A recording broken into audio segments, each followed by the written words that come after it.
Oh, I didn't see you there.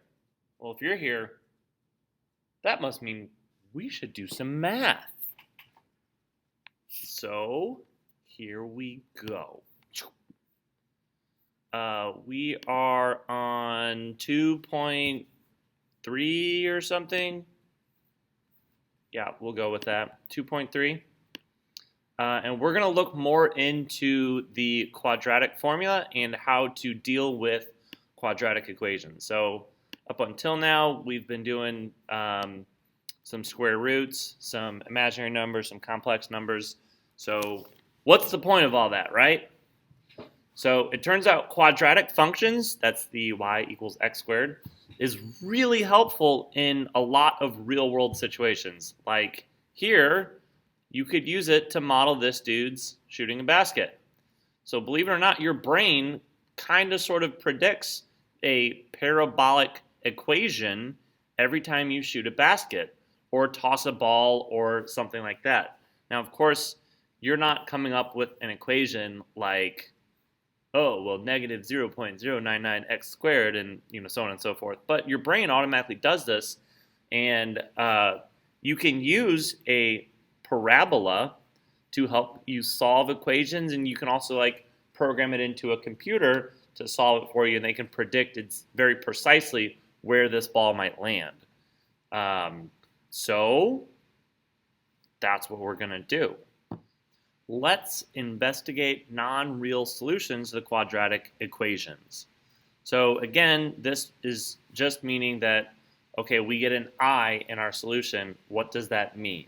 So previously found that there are no real solutions for the equation ax squared equals c, where c divided by a is less than 0, aka x squared equals negative. So let's have a situation. A softball player hits a softball into the air. The path of the softball is given by this function, where x is the horizontal distance in meters the ball has traveled, and y is the vertical distance the ball is above the ground. Okay, so we've got an equation. I'm going to go ahead and just write that on the screen because I think we might need that later on. So what is it? Y equals negative 0.14 x minus 10 squared plus 15. So they gave us this nice little graph. Yay. Use the graph to answer parts A through C. So for about what values of x will the ball be 10 meters above the ground? So we're going to look at our graph. We're going to find 10 meters. And that's going to be right at x equals 4 meters and 16. So we can say 4 and 16. So again, that makes sense. We've got an x squared. We're going to have two numbers, right? So for what values of x will the ball be 15 meters above the ground? So again, we look here. So 12, 13, 14. So 15 would be halfway in between. And I'm assuming they're referring to this part right here. So the ball will only reach 15 meters high at x equals whatever that number is, 10. So it will only hit once. So this would be an example where we only have one solution to our equation. So that's at x equals 10. X equals 10. So for what values of x will the ball be 16 meters above the ground? So we look here, we go find 16, and we follow that line. It never hits our graph. So the question is there actually a solution there? So the ball will never be 16 feet above the ground, so we can say that. But we could still find the solution by doing some math. But what would the solution be? Would it be two real solutions, one real solution, one non-real solution, or two non-real solutions? So if we do the math here, and they go through most of this over there, we eventually get x minus 10 squared equals a number, c. So we take the square root of both those, and we'll have a negative number over there. So C in this case would be a negative number, so we would have two non-real solutions. And so after you do the math, should you desire to do so, you get x equals blah, blah, blah, I, and x equals blah, blah, blah, I. Does this make sense in the context of the situation? Yes, the solutions are imaginary, which means that the ball never actually hits 16 meters. So that's kind of what that means. So we're getting into the whole idea of being able to solve these quadratic formulas, or quadratic equations, I should say. We'll get to the quadratic formula. So one strategy that hopefully you have heard of, or I know it's been taught to you, but you might not remember it, but it is called completing the square. So the first strategy of solving an quadratic equation is by factoring. So by factoring, you've got, you do all whatever, and then you have x plus 2, x minus 3 equals 0, and then you have x equals negative 2, and then x equals 3. So that's like your first strategy. Well, if it's not factorable, we still have to be able to do something. So that's where we're going to use completing the square. So I kind of like to call this a little bit of mathematical trickery, because it's a matter of remembering this equation right here, and they make it really weird, so it's hard to imagine. But so let's say you have an equation, x plus bx plus something else. So one way to solve it is by completing the square. So once you find that b, if you take half of that number and then square it, add it to both sides of the equation, and then you have what is called a perfect square trinomial, and then you can turn it into something that looks like this. So I'm going to write this part on the screen because that's what we're going to end up using. So x squared plus bx plus b over 2 squared is equal to x plus b over 2 squared. So we're going to make sense of that by doing an example. Okay, so here is our equation. So x squared minus 3x plus 2 equals negative 3. So if you were to try to factor that, let's put the 3 back over onto the left so that we have a equation equals 0. So we're going to have x squared minus 3x, what is that, minus 1 equals 0. So right here is where you would, oh no, that's totally not right. So we would add 3 to both sides, so we would have plus 5. So right here is where you would be like, oh, I'm going to set up my parentheses. We've got an x here, an x here. We look at this sign. We know that both of the signs in my parentheses are going to be the same. We look at this sign, and we know that they're both going to be negatives. And now we look at factors of 5, which are 1 times 5, and that's it. And then they need to add up together to get 3. So you would try that, and you would go, that doesn't work because 5 plus 1 is 6, not 3, so there's no way that this is going to work. So this is not a factorable equation. So we got to do something different. So we're going to do what's called completing the square. So we are going to move this 2 over because we don't need it. We're just going to put it over to the right because the goal here is to get something inside of parentheses squared equals a number. And then we can square root both sides and continue on with whatever. So, okay, so we're here. We rewrote the equation as x squared minus 3x equals a number. I don't even care what that number is right now. So based on this thing in the corner here, we need to figure out what b is. So b is the number that is attached to a single x. In this case, our b is -3.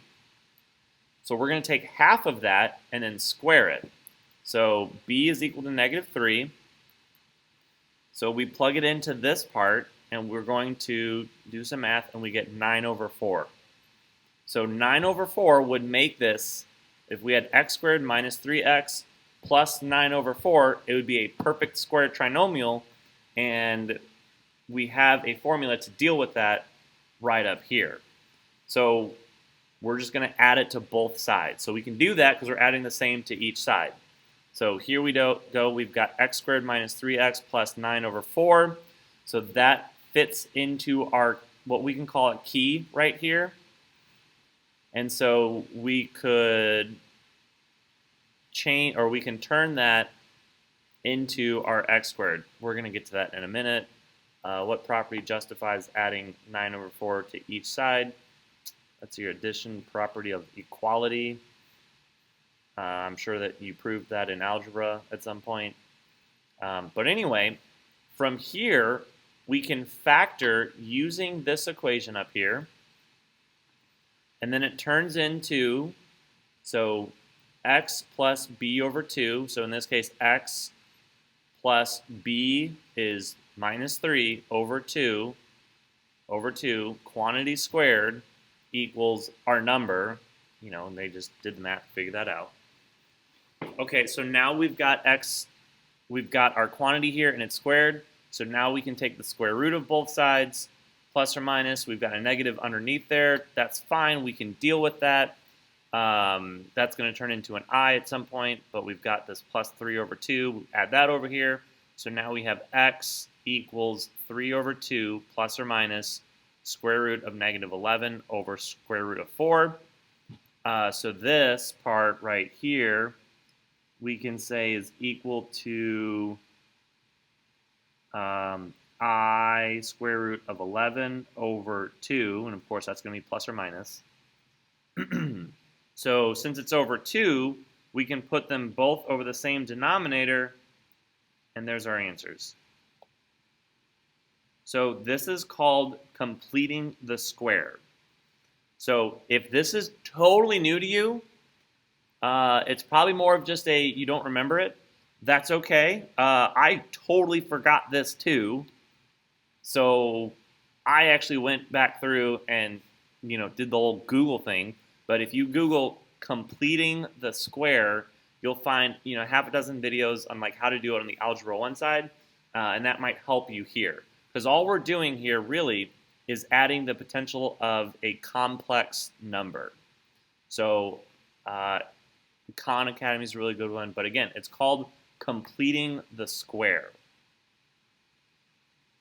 So I would start there. If this is all like foreign to you, I would start there and then come back to this video and look through the complex numbers, and hopefully it would make a little bit more sense. But that was just a struggle that I had that I wanted to share with you. So why is there an I in the solution? So because we had a square root of a negative, it's going to be have an I, which means that there are two imaginary numbers. And just as always, they wanted to check their solution.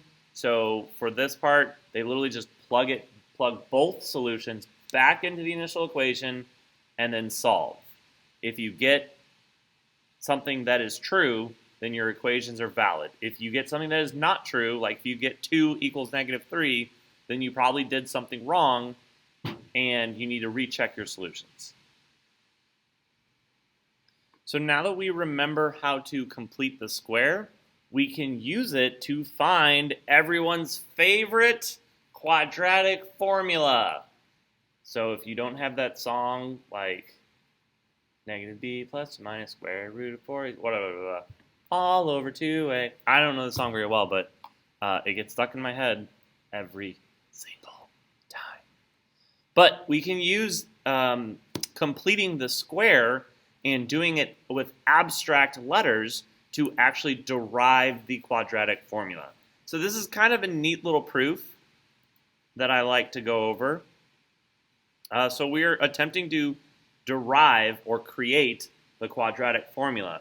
So we are going to start with a very generic quadratic formula saying a squared, a times x squared plus bx plus c equals 0.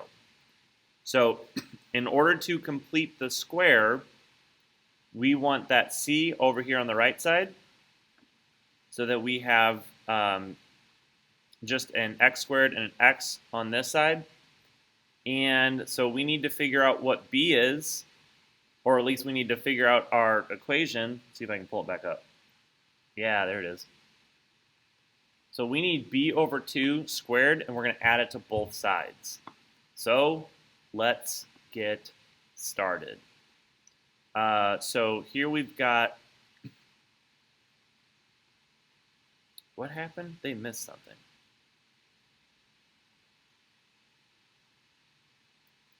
So they got that x squared by itself, divided both sides by a. So that's cool, so that it matches this formula right here. Well, I mean this first two, if you will. So we haven't done anything tricky yet. There should be an x here. That's a typo.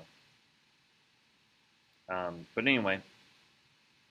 So now we're going to do the trickery where we're going to add b over 2 squared to both sides. Okay? So we just add it to both sides.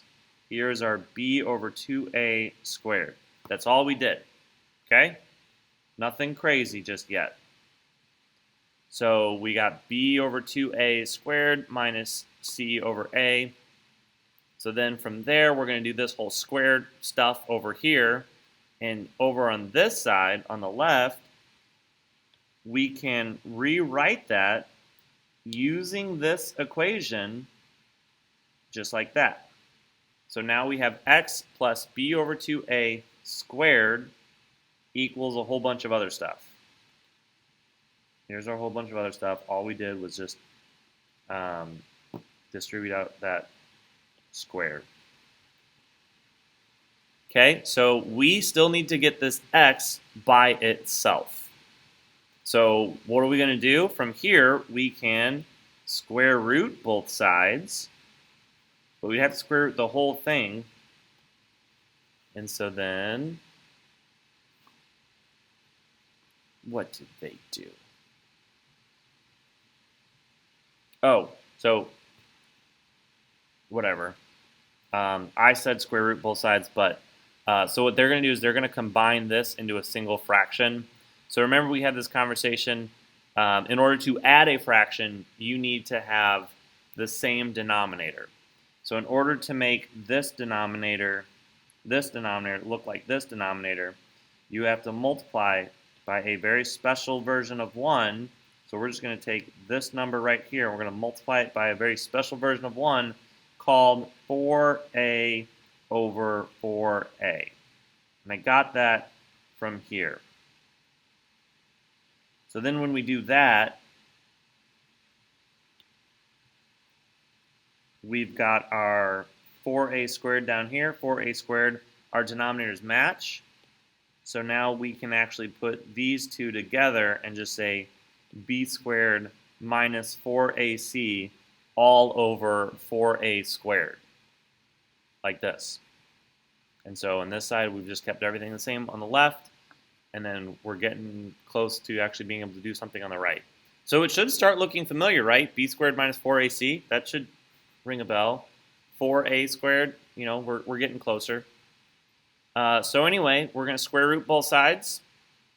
So now we have our x plus b over a. I'm sorry, b over 2a. So we've got our plus or minus, and we just did the square root over the whole thing. We haven't done anything weird yet, just the whole thing. But we can simplify that. So using one of our square root properties, we can just leave the square root on the top the same. And then if we do the square root on the bottom, that's going to turn into 2a. Because we take square root of 4, square root of a. I'm sorry, square root of a squared. So that would cancel out.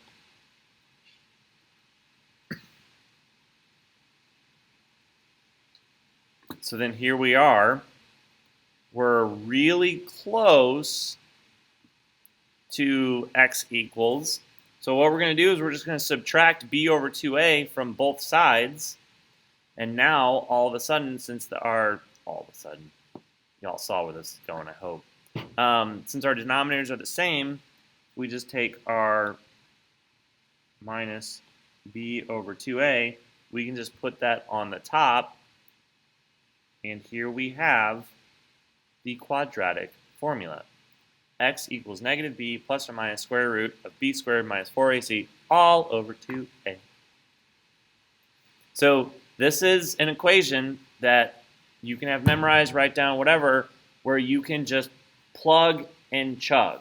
This is for an equation of the form ax squared plus bx plus c equals 0. You take these numbers, you plug it into there, and you do a bunch of math, and it will spit out the solutions, and it will always be, it'll always give you two solutions. Well, I take that back. Hopefully you know that sometimes parabolas only have one solution, but it'll give you the solutions. That's the moral of the story. So you can always use this equation here for solving quadratic equations.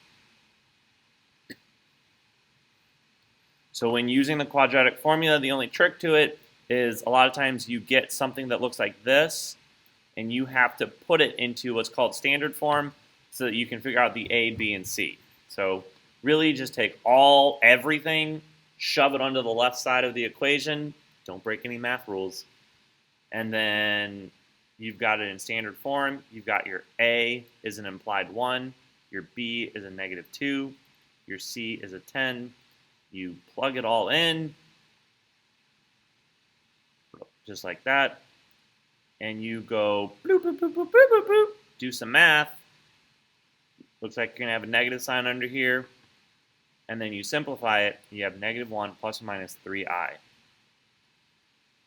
So the quadratic formula is a very powerful tool, especially when you forgot how to do or how to solve, or if it's not factorable or whatever, it will work on all quadratic equations, but only quadratic equations. And then you can check your solution, of course.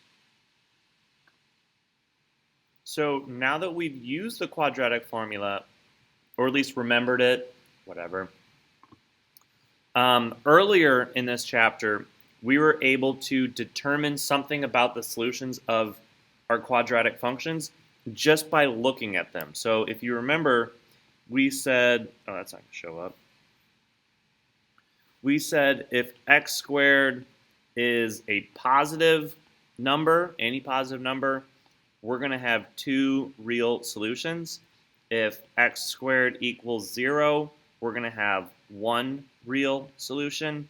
And then if x squared equals a negative number, we're going to have two imaginary numbers. So hopefully you remember that, because there's a similar pattern here. So that was for simple equations. So if you could get that x squared by itself equals a number, you were good to go. What about when you have an x squared and an x? It's not as easy to do that as quickly. So that's why we have this thing called a discriminant, or a discriminant. So the quadratic formula, the stuff inside of the square root is what you would call your discriminant. So that follows the same pattern that I just went over. So if your b squared minus 4ac is greater than 0, you're going to have two real solutions. If your discriminant, b squared minus 4ac, is equals 0, you're going to have one solution. And if it's negative, you're going to have 0 real solutions and 2 non-real solutions, or complex, imaginary, whatever word you want to use. So remember, it's the stuff inside of the square root. it does not actually include the square root. But you can use the discriminant to very quickly either check to see if something is going to work or not, or to like kind of quickly check your answers. So let's do an example. So a t-shirt manufacturing company's profit can be modeled by a function of this, where X is the number of t-shirts sold. Can the company's profits ever reach 90,000? So instead of solving this whole thing, we can actually use the discriminant to figure out whether or not, because this is just a yes or no question, right? So that's all we need is there going to be a real solution? So we're going to plug our 90,000 in to our equation here. Now, in order to use the quadratic formula, we need it in standard form. So we're going to move the 90,000 over to the other side so that we have blah, blah, blah, x squared plus blah, blah, blah, x plus blah, blah, blah. In this case, there's negative signs and minus signs and whatever. So we've got our A, we've got our A, we've got our B, we've got our C. So let's see if they plug it in for us.